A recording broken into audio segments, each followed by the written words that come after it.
중요한 것은 건물이 아니에요. 어떤 신령한 장소 이런 거 아닙니다. 예수 그분을 모시고 있는 모든 곳에서 우리는 하나님을 만나게 되는 것이죠.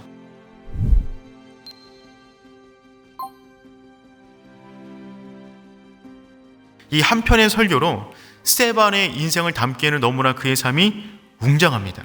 그는 정말 마지막 그 순간까지 열정을 불태웠던 믿음의 사람이었습니다. 스데반은요, 오중 충만한 내면의 사람이었어요. 그의 얼굴이 어땠냐면 천사와 같았다라고 말합니다. 이 말은 무슨 말이냐면 그가 단순히 잘생겼다는 말이 아니라 그의 내면이 무언가 천사다운 것들로 가득 찼다는 이야기가 되는 것이죠. 먼저 스데반은 성령과 지혜가 충만했다. 그 기준에 의해서 그는 직분자로 선출되었어요. 온 무리가 이 말을 기뻐하여 믿음과 성령이 충만한 사람 스데반과 그에게만 유독 충만했던 두 가지를 또 밝혀주고 있습니다.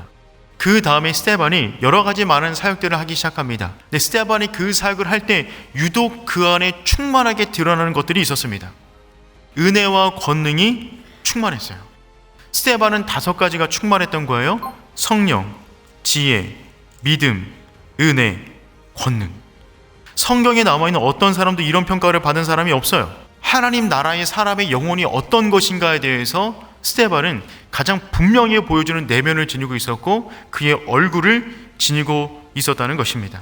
그런데 더 놀라운 것은 이런 얼굴이 언제 보여졌다는 것입니다. 사람들이 스데반을 중상모략하여 그를 법정에 세워놓고 그를 반대하는 사람들이 거짓 증인을 세워서 스데반을 죽이려고 날카로운 송곳니를 드러내고 있는 그때에 스데반을 쳐다보는 사람들의 눈빛에 그의 얼굴은 천사의 얼굴처럼 보였습니다. 스데반의 얼굴은 평온할 때 천사처럼 보였던 얼굴이 아니라 복음을 전하다가 가장 큰 위기를 당할 때 그 얼굴이 천사와 같았다는 것입니다. 두 번째, 스데반은 어떤 사람이었냐면요, 말씀에 관통된 인생을 살았어요. 그에게 기회가 주어지면 그는 온전히 말씀만 전하는 사람이었습니다.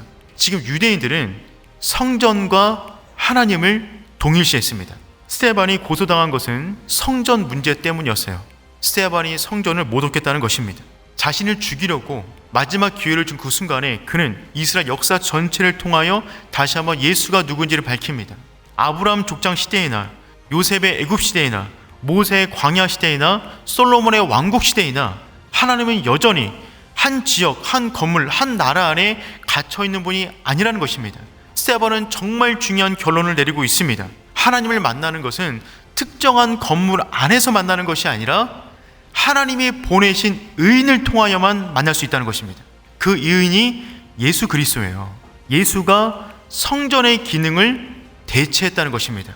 하나님이 보내신 그 의인을 통해서만 하나님을 만날 수 있는데 너희들이 그 의인을 죽였다. 예수를 죽였다는 말입니다. 그의 인생 어느 시기를 쪼개도 그의 인생 어느 단면을 잘라도 그는 말씀밖에 나올 수가 없는 사람이었던 것입니다. 세 번째, 스데반은 어떤 사람이었냐면 하늘에 고정된 시선을 지닌 사람이었습니다. 사람들이 맹수와 같은 표정으로 바라보며 움츠려들어야 되는데 스데반은 그 얼굴들을 쳐다보고 있지 않아요. 그는 그 순간에 그들을 보는 것이 아니라 열린 하늘을 바라보고 있습니다. 그는 이제 완전한 복음을 위해서 부활하신 예수를 전할 타이밍입니다. 그 부활하신 주님을 전하려고 하는 그 순간에 부활하신 예수님을 만난 거예요. 보라, 하늘이 열리고 인자가 하나님 우편에 서신 것을 보노라 한데, 스데반은 이 땅권에 살아가면서 가장 영광스러운 죽음을 맞이하게 됩니다. 그의 심령은 오중 충만했어요. 그의 얼굴은 천사와 같았습니다. 그의 심령은 말씀으로 관통된 사람이었습니다. 그의 인생 마지막은 열린 하늘을 경험했어요. 부활하신 예수 그리스도를 보게 된 것입니다. 죽는 그 순간까지 그가 내뱉은 기도말, 그것은 무엇이냐면 예수님께서 십자가상에 살던 그 기도 2마디를 내뱉은 거예요. 그 순간에 십자가 예수를 묵상한 것입니다. 그에게 십자가는 자기 실제였습니다.